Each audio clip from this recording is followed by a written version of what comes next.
Welcome to all. आप सभी लोगों का स्वागत है एनके मित्तल लॉ क्लासेस के ऑफिशियल यूट्यूब चैनल पे।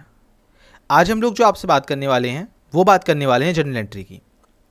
जर्नल एंट्री के से प्रीवियस पार्ट आप लोगों के साथ हम लोग सेशन में डिस्कस कर चुके हैं, जिसके वीडियोस आप लोगों को नीचे डिस्क्रिप्शन बॉक्स में मिल जाएंगे।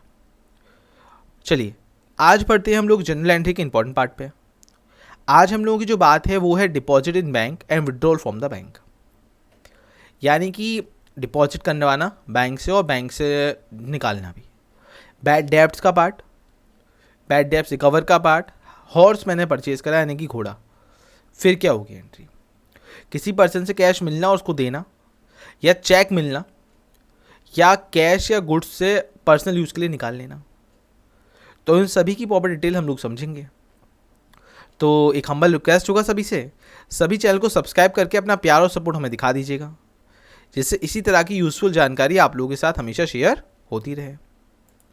तो सबसे पहले इन सभी एंट्रीज़ के बारे में समझने से पहले हम लोग पहले ये समझ लेते हैं कि एक पर्सन कई बार, क्योंकि नॉर्मल करंट अकाउंट एक व्यापारी खोलता है अधिकतम, जिससे वो कई बार भी पैसे निकाल और जमा कर सके।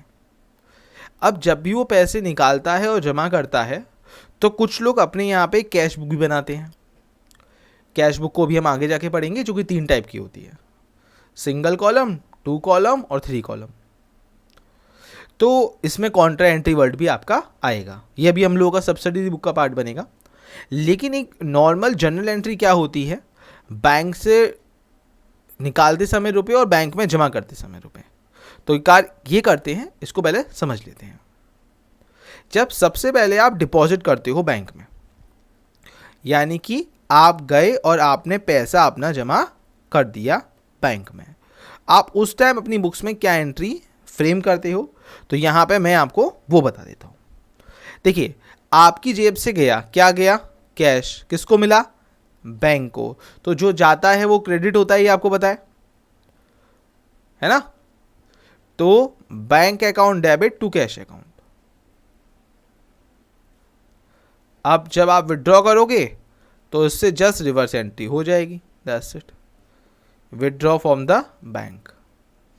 अब आपने बैंक से पैसे निकाले, तो सर किसने दिए, सर बैंक ने, तो बैंक क्रेडिट होगा और क्या डेबिट होगा, कैश अकाउंट। बहुत सिंपल और स्वीट है। आई होप सो मेरी बात यहाँ पे क्लियर हो गई होगी। चलिए, बैड डेब्ट्स। कभी कभी हम लोगों को उधार माल जब बेचते हैं तो हो सकता है उसका एक्सीडेंट हो जाए, वो दिवालिया हो जाए, उसकी कंडीशन ऐसी ना हो, तो उस केस में कभी कभी वो कुछ पेमेंट दे देता है, और कभी कभी जो पेमेंट वो नहीं दे पाता उससे मैं जो नाम देता हूँ वो नाम मैं देता हूँ उसे बैड डेब्ट्स। बैड डेब्ट्स की एंट्री बुक्स में होती है किस नाम से, तो बैड डेब्ट्स अकाउंट एक ओपन हो जाता है उस केस में कि ये पैसे मेरे अब क्या गए, डूब गए। और जो भी डेप्टर होता है, क्योंकि सर सीधी सी बात है ना, बैड डेब्ट्स किसके ऊपर होगा, जिसको भी आप उधार माल दोगे, तो जो भी आपका डेप्टर होता है उसका नेम यहां पे आ जाता है। ठीक है ना, इस बात को ध्यान रखिएगा।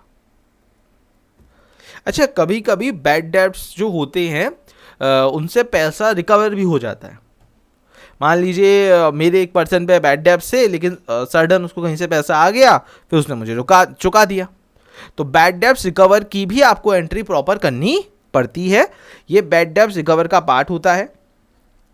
इसमें हो सकता है आपको पार्शली रिकवर हो और पार्शली रिकवर ना भी हो। ठीक है, यानी कि मैं इसको समझा देता हूं। जैसे मान लीजिए ये मेरे बैड डेब्ट्स हो रहे थे, ये मेरा ए केस है। अब हो सकता है इसमें से मुझे कुछ ही पार्ट पे बैड डेब्ट्स हुआ। जैसे मान लीजिए यहाँ पे मैंने उसे 5,000 का माल दिया था, पूरा 5,000 मेरा बैड डेब्ट्स हो गया। या ये भी हो सकता है 5,000 में से 3,000 रुपये मुझे कैश में मिल जाएं और 2,000 रुपये क्या हों, मेरे डूब जाएं। तो यहाँ पे जो मैं एंट्री करूँगा वो करूँगा, जो पैसा मुझे मिल गया वो डेबिट। अब 2,000 रुपये मेरे डूब गए, तो देखो ये पार्शली बैड डेब्ट्स हुआ एक तरह से, है ना। पार्शली, कुछ पार्ट में बैड डेब्ट्स हुआ लेकिन कुछ हमें रिसीव भी हो गया। टू डेब्टर्स पर्सनल अकाउंट, यानी कि हो सकता है मुझे कुछ पैसा उससे मिल जाए। अगर पैसा मिल जाता तो एंट्री होती sir cash account to debtors personal account, और डूब जाता तो एंट्री होती bad debts to personal debtors account. अब यहाँ पे क्या हुआ, आधा मिल गया आधा डूब गया, तो जो मिल गया वो एंट्री कैश की, जो डूब गया वो 2000 की, और दोनों को मिला के 5000 की पर डेप्टर्स के अकाउंट की जाएगी। आई होप से क्लियर हो गया होगा। अब सर जब रिकवर हो जाता है तब क्या होता है, तो मेरे भाई अगर रिकवर हो गया तो सीधी सी बात है, अब बैड डेब्ट्स रिकवर्ड अकाउंट जितना भी आपका रिकवर हुआ, यानी कि वो अकाउंट में पैसे आपके जुड़ गए। दैट्स इट, और कुछ भी नहीं करना है यहाँ पे आपको, इतनी सी एंट्री कर देनी है और कुछ भी नहीं करना है। ठीक है, आई होप सो क्लियर होगा, क्योंकि बिकॉज ऑफ नॉर्मली इसका पार्ट चलता है। अभी हम लोग जनरल एंट्रीज के पार्ट में प्रोविजंस वगैरह भी समझेंगे जो इसके पार्ट के रहते हैं, तो आई होप सो यहाँ तक किसी को कोई दिक्कत नहीं होगी। हॉर्स जब आप परचेज करते हो तो एक बात ध्यान रखिएगा, आप हॉर्स अकाउंट नहीं खोलते, इसको आप बोलते हो लाइव स्टॉक, यानी कि जिंदा स्टॉक। लाइव स्टॉक अकाउंट यहाँ पे एक वर्ड यूज़ करा जाता है। तो जैसे आप फर्नीचर अकाउंट की एंट्री करते हो, सेम आपकी वही स्टॉक अकाउंट होगा। तो यहाँ पे जो एंट्री होगी वो हॉर्स, आप नरेशन में भले ही लिख सकते हैं, लेकिन यहाँ पे हॉर्स ना लिख के livestock account debit to, अगर आप उधार खरीद रहे हैं तो परचेज, और अगर आप कैश में खरीद रहे हैं तो कैश। ठीक है ना, सॉरी परचेज नहीं, मतलब आप उधार खरीद रहे हैं तो पर्सन का नाम, और अगर आप कैश खरीद रहे हैं तो कैश। परचेज नहीं, अगर आप उधार खरीद रहे हैं तो पर्सन का नाम। ठीक है, कैश रिसीव करना और किसी को पे करना। अब देखिए, अब यहाँ पे मान लीजिए, सपोज करिए मैंने यहाँ पे एक एंट्री करी, cash received from Sita, okay, cash paid to Ram. अब यहाँ पे मैं क्या क्या एंट्री करूँगा, अगर मुझे कैश रिसीव होगा तो मेरे पास पैसा आएगा, और कौन देगा, मोहन सर या सीता, तो Sita, cash account debit to Sita.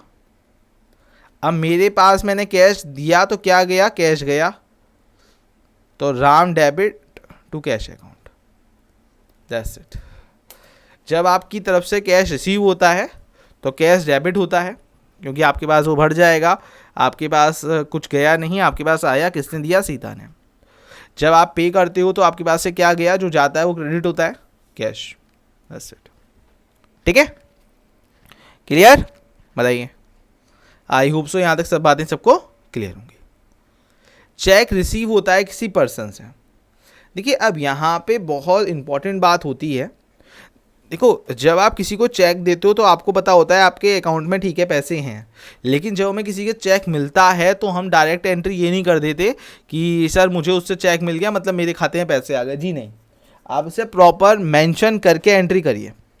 यानी कि जब आपको चेक रिसीव हुआ तो सबसे पहले ए पार्ट पे आपकी एंट्री जो होनी चाहिए वो क्या होनी चाहिए, पहले उसको आप समझिए।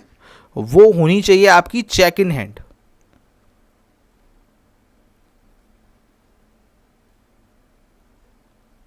Check in hand account debit.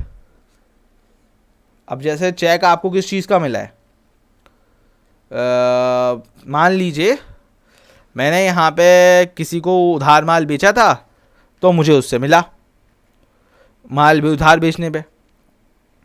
ठीक है, ओके सर। तो cheque in hand account debit to sales account. अब मैं यहाँ पे कैश अकाउंट वर्ड यूज़ नहीं कर रहा। अब उसके बाद में मैं इस चेक को बैंक में भेज दूंगा कि भैया ये भुन जाए। तो यहाँ पे एंट्री होगी bank account debit to cheque in hand account. देखो, अगर आप देखो तो ध्यान से, तो चेक इन हैंड अकाउंट एक बार डेबिट हुआ और एक बार चेक इन हैंड अकाउंट ही मेरा क्या हुआ है, क्रेडिट हुआ है। तो ओवरऑल इन दोनों को मिला के जो एंट्री बन रही है वो तो यही बन रही है ना, bank account debit to sales account की मुझे चेक से मिले, है ना। लेकिन आप डायरेक्ट ये एंट्री ना करें, आप यहाँ पे cheque in hand word use करें। रीज़न हो सकता है वो चेक डिसऑनर भी हो जाए, बिल्कुल हो सकता है कि सर वो चेक क्या हो, डिसऑनर हो जाए, तो वहाँ पे वो चीज़ दिक्कत दे सकती है। ठीक है, तो आप नॉर्मली क्या एंट्री करेंगे, cheque in hand account debit to sales account. यहाँ पे आप डायरेक्ट कैश या बैंक नहीं लिखेंगे, और जब वो आप चेक बैंक में भेज देंगे तो cheque in hand account debit to bank account, यहाँ पे आप नॉर्मल एंट्री कर देंगे। अब बताइए यहाँ तक सबको क्लियर हो गया? आई होप सो, किसी को कोई दिक्कत यहाँ पे नहीं होगी। अभी इसके पार्ट में हम और भी आगे बढ़ेंगे। सर तब क्या हो अगर मान लीजिए हमारा चेक डिसऑनर हो जाए, तो अभी उसकी पार्ट की एंट्रीज भी आपके सामने आगे आएंगी। लेकिन यहाँ तक आई होप क्लियर हो गया होगा कि आप डायरेक्ट चेक मिलने पर bank account debit to sales account नहीं कर देंगे। मान लीजिए मेरी सेल अगर बाई चेक हो गई थी तो मैं लिखूंगा cheque in hand account debit to sales account और bank account debit to cheque in hand account. Clear है? चलिए, जब आप कैश का यूज़ करते हैं अपने पर्सनल यूज़ के लिए तो क्या होता है, तब आपकी एंट्री होती है यहाँ पे ड्राइंग वर्ड। ड्राइंग वर्ड यहाँ पे यूज़ होता है। ड्राइंग अकाउंट डेबिट, अगर आप गुड्स यूज़ कर रहे हैं तो परचेज आएगा, अगर मतलब गुड्स यूज़ कर रहे हैं तो, और अगर आप कैश यूज़ कर रहे हैं तो कैश आएगा। ओके, क्लियर है? आई होप सो क्लियर हो गया होगा। ये गुड्स के पॉइंट ऑफ व्यू पे रहता है और ये कैश के पॉइंट ऑफ व्यू पे रहता है। ठीक है, इसी तरह की ज़रूरी जानकारी के साथ हमारे साथ जुड़े रहिए। हमारे चैनल को सब्सक्राइब करके अपना प्यार और सपोर्ट ज़रूर दिखाएं। इससे आगे भी अभी जनरल एंट्रीज के पार्ट आप लोगों के सामने देखने को मिलेंगे, तो जुड़े रहिए हम लोगों के साथ। Thank you so much. Take care.